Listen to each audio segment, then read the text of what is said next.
The Great Hall of the Galactic Council was the largest structure ever built by intelligent life. It floated in the empty space between three star systems, a monument to unity and cooperation. Today, it held representatives from 847 different species. Today, they would vote on the fate of humanity. Ambassador Yuna stood alone on the central platform. She was a small woman with black hair and calm eyes. Around her, rising up like a mountain of faces, sat the aliens who would decide if Earth belonged in the galaxy. She had been the voice of humanity for 12 years. She had negotiated trade deals, settled disputes, and built friendships across the stars. None of that mattered now. "The vote will begin," announced the council speaker, a tall being made of living crystal. His voice echoed through the hall like breaking glass. "The question before us is simple. Should humanity be exiled from galactic society?" Yuna did not move. She had known this day was coming for months. The whispers had grown into shouts. The concerns had become accusations. Humanity was too different, too strange, too dangerous. The first representative rose to speak. He was from a species called the Velthari, beings of pure energy who lived for thousands of years. "Humans feel too much," he said. "Their emotions are wild and uncontrolled. They love with such force that they destroy themselves. They hate with such heat that they burn everything around them. They are not stable enough to exist among us." Another representative stood. This one was a Karathi, a massive creature with 6 legs and armor like stone. "Humans are violent," she declared. "In just 300 years of space travel, they have fought 17 wars. They carry weapons even to peaceful meetings. They teach their children to fight before they teach them to speak. They are dangerous." One by one, they rose. One by one, they spoke. "Humans are unpredictable. Humans are reckless. Humans do not follow rules. Humans cannot be trusted." Yuna listened to every word. Her face showed nothing. Her hands stayed still at her sides. Inside, her heart beat steady, and Slow Dot, the representative from the Mindari Collective, spoke last. They were a hive mind, billions of creatures sharing one thought. When they spoke, it was with the voice of a billion beings. "We have calculated every possibility," they said. "Humans will one day destroy themselves. This is certain. But before they do, they may destroy us as well. The risk is too great. They must be removed." The council speaker raised his crystalline hand. "Ambassador Yuna, you may now speak in defense of your species." The hall fell silent. 847 species watched the small human woman. They expected begging. They expected anger. They expected tears. Yuna smiled. "I have listened to your words," she said. Her voice was soft but clear. "You say we feel too much.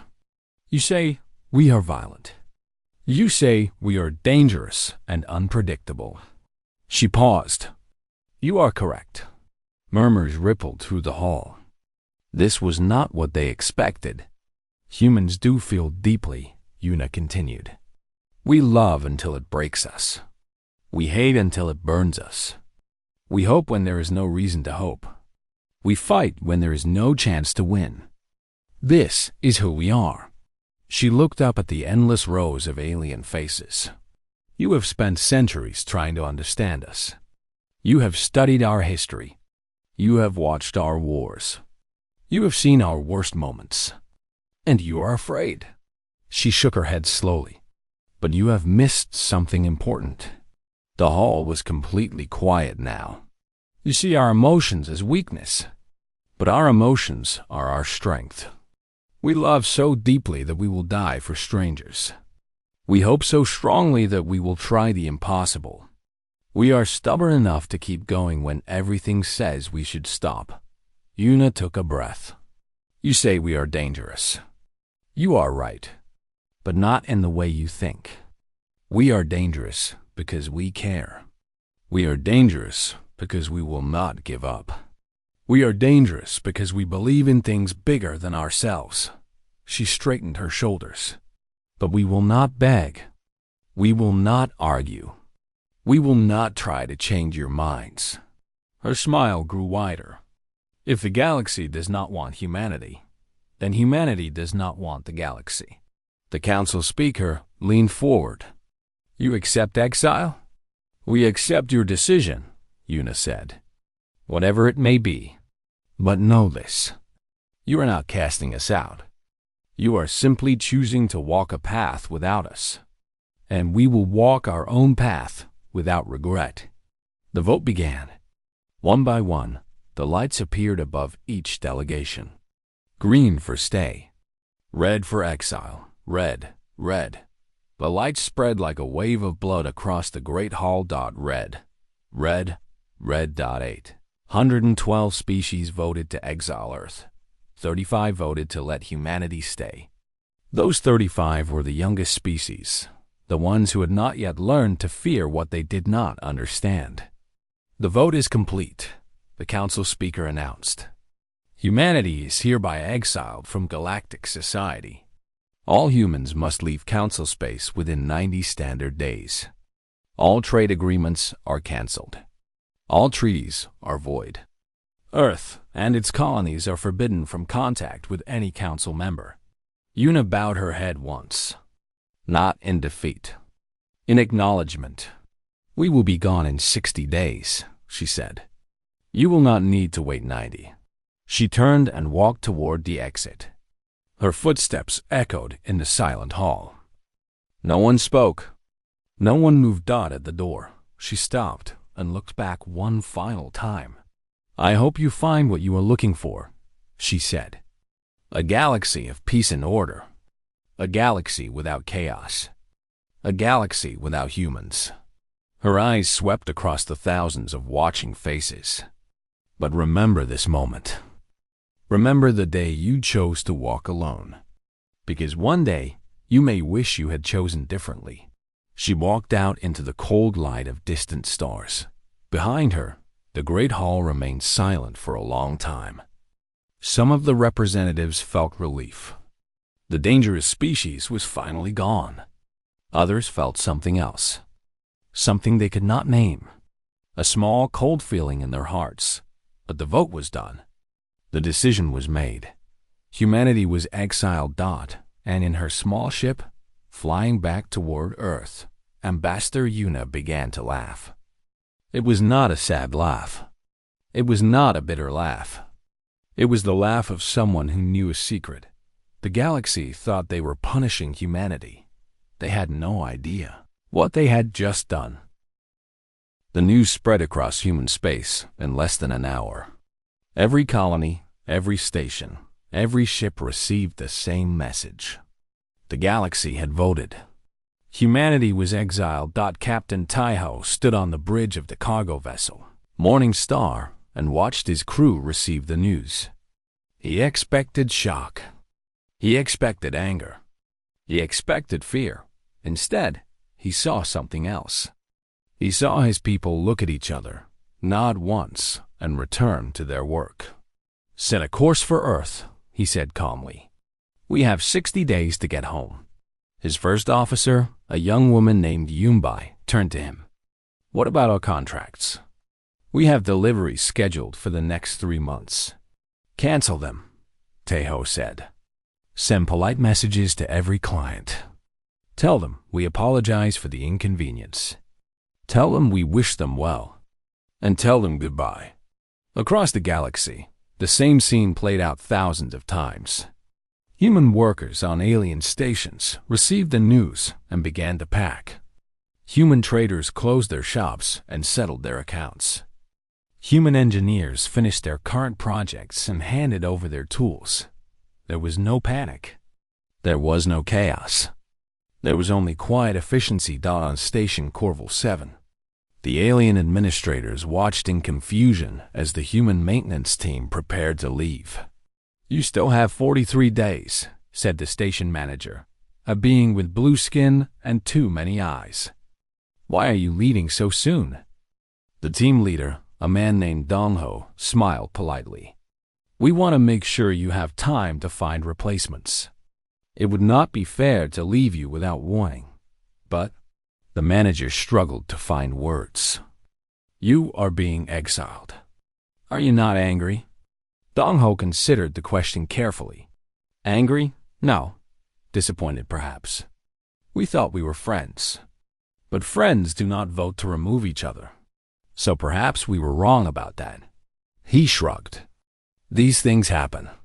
He finished packing his tools and shook the manager's hand. "Good luck with the station. The water recycling system needs adjustment every 3 months. I left instructions in the maintenance room." Then he walked away, leaving the blue-skinned alien staring after him in silence. On the trading hub of Nexus Prime, the human merchants closed their businesses with the same calm dignity. They paid all their debts. They honored all their promises. They even gave their alien neighbors advice on how to manage without them. "The Velthari suppliers will try to raise prices," said a merchant named Mira to her Karathi competitor. "Do not let them. Tell them you will buy from the Mindari instead. They will lower their prices immediately." The Karathi stared at her with confusion. "Why are you helping me? We have been rivals for years. And your people just got exiled because of my people's vote." Mara laughed softly. "Business is business. Politics is politics. I never hated you. I just wanted to win." She placed a hand on the alien's armored shoulder. "Besides, someone needs to keep this market running. Might as well be you." The Karathi had no response. She simply watched as Mira walked away toward the human departure zone dot in the scientific research stations, scattered across council space. Human scientists worked day and night to complete their projects and hand over their research. They did not hide anything. They did not sabotage anything. They gave everything freely, even the discoveries that had taken years to achieve. "This is the formula for the new medicine," said Dr. Su Min to her alien colleagues. "It will cure the plague that has troubled your planet for centuries. The tests are complete. It is ready." Her colleague, a being made of living light, flickered with confusion. "You would give this to us? Even now? Even after what we did?" Su Min closed her research files and stood up. "The medicine will save millions of lives. Those lives have nothing to do with politics. They are just people who are sick and need help." She smiled sadly. "We are leaving, but that does not mean we stop being human." The being of light had no face, but somehow it seemed ashamed dot back on Earth. Ambassador Yuna coordinated the Great Withdrawal. Ships arrived every hour, carrying humans home from every corner of the galaxy. The ports were busy but organized. Everyone knew what to do. Everyone knew where to go. President Haiyan Wu met with Yuna in the quiet hours of the night. They stood on a balcony overlooking the city, watching the lights of arriving ships in the sky above. "How are our people?" he asked. "Calm," Yuna replied. "Dignified. Exactly as we hoped." Haiyan Wu nodded slowly. "And the aliens? How are they reacting?" Yuna's smile was thin. "They are confused. They expected us to fight. They expected us to beg. They expected us to cause trouble on our way out." She shook her head. "Instead, we are leaving like guests who have been asked to go. Polite, helpful, gracious. That confuses them?" "Terribly." Yuna looked up at the stars. "They do not understand how we can accept this without anger. They do not understand how we can help them even as they push us away. It does not fit their picture of dangerous, emotional humans." Haiyan Wu was quiet for a long moment. "Do you think they will regret this?" "Yes," Yuna said without hesitation. "But not yet. First, they will feel relief. The dangerous species is gone. The galaxy is safe." Her eyes grew hard. "Then they will start to notice things. Small things at first. Stations that do not work quite right. Trade routes that take longer. Problems that nobody knows how to solve. Because we solved them, Hyanwu said. Because we solved them, Yuna agreed. For 300 years, we did the jobs nobody else wanted. We fixed the systems nobody else understood. We went to the dangerous places nobody else would go. She turned to face the president. They think they were carrying us. They have no idea that we were carrying them. On the 59th day, the last human ship prepared to leave Council space. Captain Tejo stood on the bridge of the Morning Star, looking out at the border marker that separated human space from the rest of the galaxy. Behind him were thousands of ships, all heading home. In front of him was nothing but empty space and the cold light of foreign stars. His communication officer spoke up. Captain, we are receiving messages from several alien stations. They are asking why we are leaving early. They say we still have 1 day. Tejo smiled. Send a reply. Tell them we finished our work. Tell them we wish them well. And tell them. He paused, choosing his words carefully. Tell them they can keep the extra day as a gift. We do not need it. The Morning Star crossed the border, and the galaxy officially ended its relationship with humanity. In the Great Hall of the Galactic Council, the lights that once marked Earth's place went dark. The representatives watched the empty spot and felt satisfied. The dangerous species was gone. The galaxy was finally safe. They were wrong, of course, but they would not know that for some time. 6 months passed as the Exile. 6 months without humans in galactic society. The council representatives had expected peace. They had expected order. They had expected everything to run smoothly, perhaps even better than before. They were very, very wrong. On Station Corval 7, the water recycling system failed for the 3rd time that month. The alien technicians stared at the complex machinery with growing frustration. The human left instructions, said one of them, a young being with purple scales. But I cannot understand them. What does he mean by field of vibration? How do I feel a vibration? The station manager with too many eyes had no answer. He remembered Dong Ho, the human maintenance worker who had kept everything running so perfectly for years. He remembered how the man would press his hand against machines and somehow know exactly what was wrong. Contact the Velthry engineers, the manager said finally. Perhaps they can help. The Velthry engineers arrived 3 weeks later. They charged 10 times what the humans had charged. They took twice as long. And when they finished, the system worked, but not as well as before. Good enough, they declared, and left. It was not good enough. But there was no one else to call. On the trading hub of Nexus Prime, the Karathi merchant who had inherited Mira's market space struggled to keep up with demand. The human woman's advice had been good, but there was so much more she had not explained. So many small details. So many hidden connections. The market was messier now. Shipments arrived late. Prices went up. Arguments were more common. The Karathi worked twice as hard and made half the profit. She found herself thinking about Myra often. The human had made it look so easy.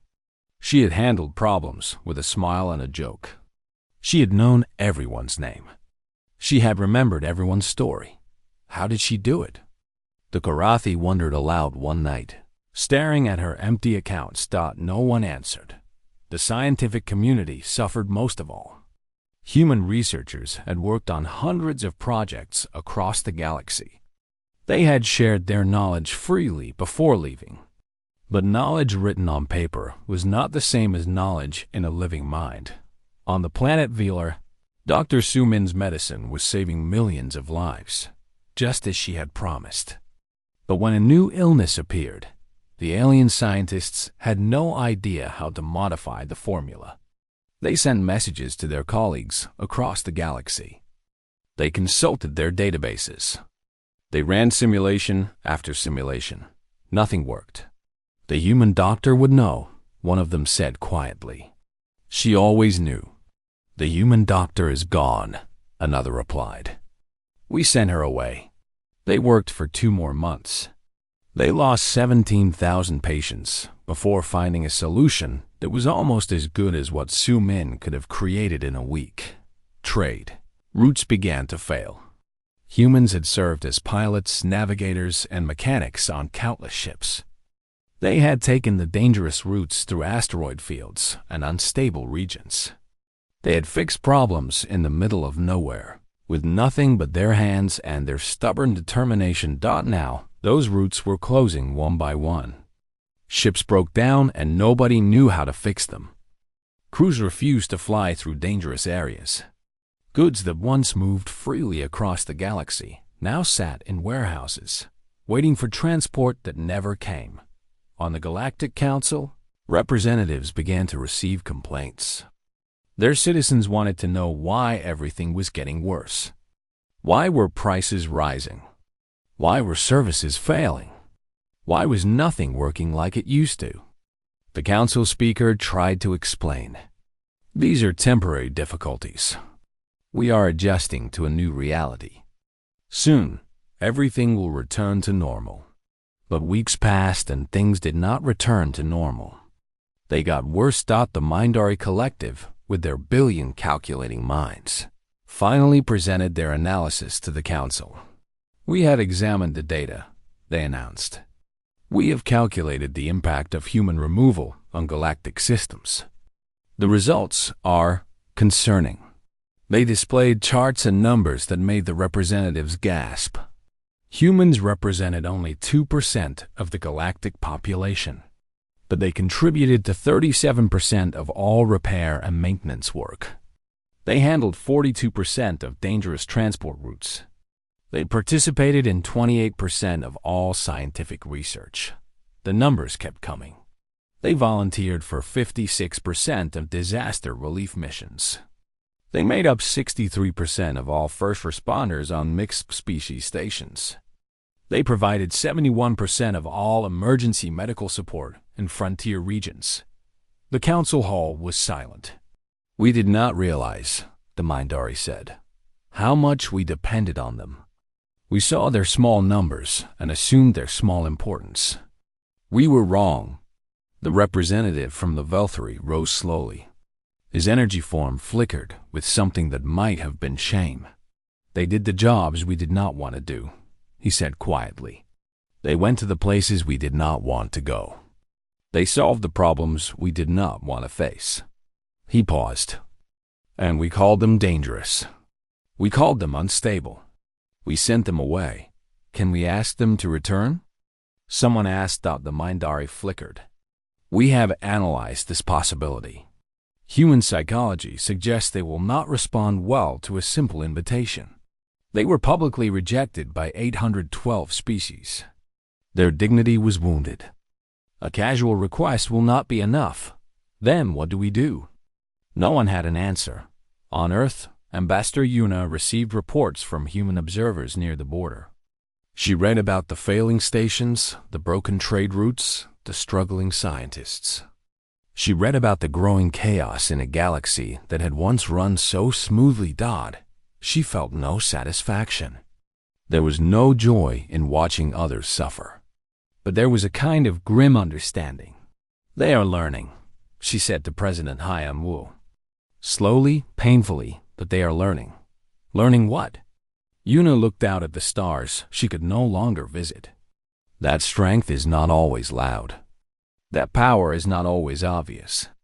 That the people who hold everything together are often the ones nobody notices. She closed her eyes. They thought we were the problem. They will discover that we were the solution. And by then, she shook her head slowly. By then, they will have learned a lesson they will never forget. In the great hall of the Galactic Council, the empty spot where Earth's light once shone seemed darker than ever. The representatives looked at it often now. They remembered the small human woman who had smiled at their verdict and walked away without regret. They were beginning to understand what that smile had meant. But understanding came too late. and pride still whispered that they could manage on their own. So they struggled on, refusing to admit what was becoming more obvious every day. The galaxy was falling apart, and the only ones who knew how to fix it were gone. 2 years after the exile, a delegation of ships appeared at the border of human space. They carried representatives from 17 different species, including members of the Galactic Council itself. They came with gifts, with apologies, and with a request. Commander Hana stood on the observation deck of Border Station Alpha and watched the alien ships approach. She was a tall woman with gray in her hair and steel in her eyes. She had spent her entire career protecting human interests in a galaxy that never fully accepted them. Now she would see what that galaxy wanted. They are requesting permission to cross the border, her communication officer reported. They say they come in peace. They say they want to talk. Hana nodded slowly. Grant them permission. Escort them to meeting room 7. And make sure they understand they are guests, not authorities here. The alien delegation was led by a Volthari named Coral. He was ancient, even by the standards of his long-lived species. He had been one of the loudest voices calling for human exile. Now he walked through the human station with something unfamiliar in his energy form. Humility. Commander. Hana met them in a simple room with a simple table. No grand hall. No elevated platforms. Just chairs and a window showing the stars beyond. Welcome to human space, she said. Her voice was polite but cool. What brings you here? Coral flickered. We come to discuss a new arrangement. The galaxy has experienced difficulties since your departure. We believe it is time to reconsider the exile. Reconsider, Hana repeated. The word hung in the air like ice.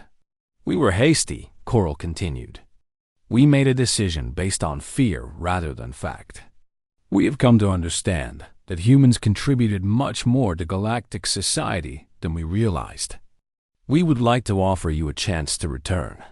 Hana said nothing. She simply looked at the alien delegation with those steel eyes. We are prepared to offer partial citizenship, Coral said. Humans could return to Council space with certain restrictions. You would be allowed to work, to trade, to participate in society. In time, perhaps full citizenship could be discussed. Partial citizenship, Hana said. Restrictions. Perhaps full rights someday, if we behave. Coral shifted uncomfortably. It is a generous offer, given the circumstances. The circumstances, Hana said, are that you are failing. Your stations are breaking. Your trade routes are collapsing. Your people are struggling with problems they do not know how to solve. She leaned forward slightly. You are not offering us a gift. You are asking us to save you. The delegation was silent. 2 years ago, you voted to cast us out. 812 species decided that humanity was too dangerous, too emotional, too unpredictable to exist among them. Hana's voice remained calm, but there was fire beneath the surface. Our ambassador smiled and accepted your verdict. Do you remember that? Do you remember how confused you were? Coral flickered again. We remember. Do you know why she smiled? Hana asked. Because she knew. We all knew. We knew what you were too blind to see. We knew that we had been carrying your galaxy on our backs for 300 years. We knew that the moment we left, everything would start to fall apart. She stood and walked to the window. You thought you were punishing us. You thought exile would humble us, hurt us, teach us a lesson. She turned back to face them. But we were never the ones who needed to learn. You were. A Karathi representative spoke up. His voice was rough with frustration. Then you will let the galaxy suffer? You will watch everything fall apart, just to prove a point? Hana looked at him with something close to pity. We are not watching you suffer. We simply stopped helping you. There is a difference. She shook her head. For 3 centuries, we did the hard jobs. We took the dangerous paths. We solved the impossible problems. And every day, you told us we were not good enough. Every day, you reminded us that we were too emotional, too unstable, too human. She returned to her chair. So we left. And now you see what life is like without us. Not because we wanted revenge, but because you needed to understand the truth. What truth? Coral asked quietly. That we were never the ones holding you back. You were the ones holding us back. Hana's voice softened slightly. We spent 300 years trying to earn your respect, trying to prove we belonged, trying to fit into your galaxy. And it was never enough. It would never have been enough. The room was very quiet. Now you offer us partial citizenship, restrictions, the chance to earn full rights someday. Hana almost smiled. 2 years ago, we might have accepted. We were so desperate to belong. But we have learned something since then. What have you learned? Coral asked. We have learned that we do not need you. Hana stood again. In 2 years, humanity has built more than we built in 3 centuries under your rule. We have new technologies, new colonies, new dreams. We are not struggling. We are thriving. She gestured to the window, to the stars beyond. Out there, beyond your borders, we have found our own path. We have built our own future. Not because you allowed us, not because you approved, but because we are human, and humans do not give up. The delegation looked at each other with growing dismay. So, what would you accept? The Karathi asked. What would it take for humans to return? Hana considered the question carefully. I do not speak for all of humanity, but I can tell you what I think. She looked at each alien in turn. We will not return as second-class citizens. We will not accept restrictions and limitations. We will not beg for the approval we once craved. She paused. If the galaxy wants humanity back, it must accept us as equals. Full citizenship, full rights, full respect. Not because we proved ourselves, not because we earned it, but because we deserved it all along. Coral's energy form dimmed. The Council will never agree to that. Too many species still fear humans. Too many voices still speak against you. Then we have nothing more to discuss. Hana moved toward the door. You are welcome to rest here before your journey home. Our hospitality extends that far, at least. But we will not accept your offer. Wait, Coral said. Please. Hana stopped but did not turn around. What if I told you that some of us voted against exile? What if I told you that there are species who regret what happened? Species who would fight for full human citizenship. Hana looked over her shoulder. 35 species voted for us to stay. I remember every one of them. They are the only members of the galaxy who will ever have our trust again. She paused. If they want to talk, we will listen. But the others, the 812 who cast us out, they made their choice. Now they live with it. She walked out of the room, leaving the delegation alone with their failure. Outside, looking at the stars, Commander Hana allowed herself one small smile. It was not a happy smile. It was the smile of someone who had waited a long time for justice. The galaxy had come crawling back, and humanity had said no. 10 years had passed since the exile. 10 years since humanity walked away from the galaxy without regret. In that time, everything had changed. Ambassador Yuna stood on the balcony of her home on New Sol, a human colony that had not existed when the exile began.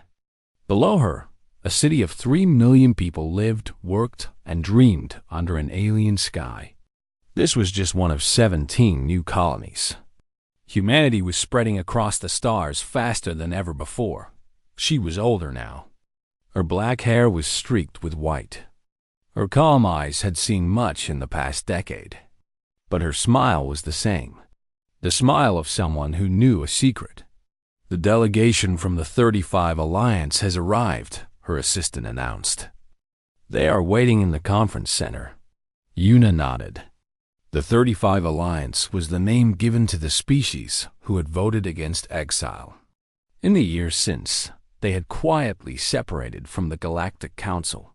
They had formed their own smaller union, and they had never stopped trying to rebuild their friendship with humanity.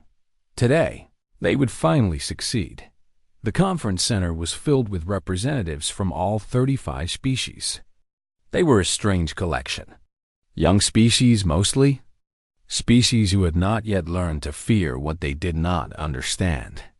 Species who remembered that humans had helped them when no one else would. Yuna walked among them, greeting old friends and new allies. She stopped before Torn, a young being from a species called the Kelani. He had been just a child during the exile. Now he was the leader of his people. "Ambassador Yuna," he said, bowing his head. "Thank you for meeting with us." "Thank you for never giving up," she replied. "Your people stood by us when it cost you everything. We do not forget such things." The meeting began with good news. After 10 years of negotiation, humanity and the 35 Alliance were ready to sign a treaty of full partnership.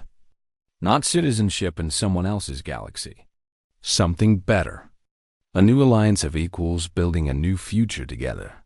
This treaty recognizes humans and the 35 species as full partners, Torin announced. "We share resources. We share knowledge. We share protection. We walk the same path, not as rulers and subjects, but as friends." The representatives signed one by one. When it was done, they stood together, 36 species united by choice rather than force. Outside the alliance, the rest of the galaxy watched with growing anxiety. The Galactic Council had not recovered from humanity's departure. The problems that began with failing stations and broken trade routes had grown into something worse. Whole regions of space had fallen into chaos. Species that once cooperated now fought over skrinking resources. The unity that had lasted for millennia was crumbling, and humanity was thriving. Human technology had advanced faster in 10 years than in the previous 3 centuries. Without the Council's restrictions, human scientists were free to explore ideas that had once been forbidden. They developed new energy sources, new medicines, new ways to travel between stars.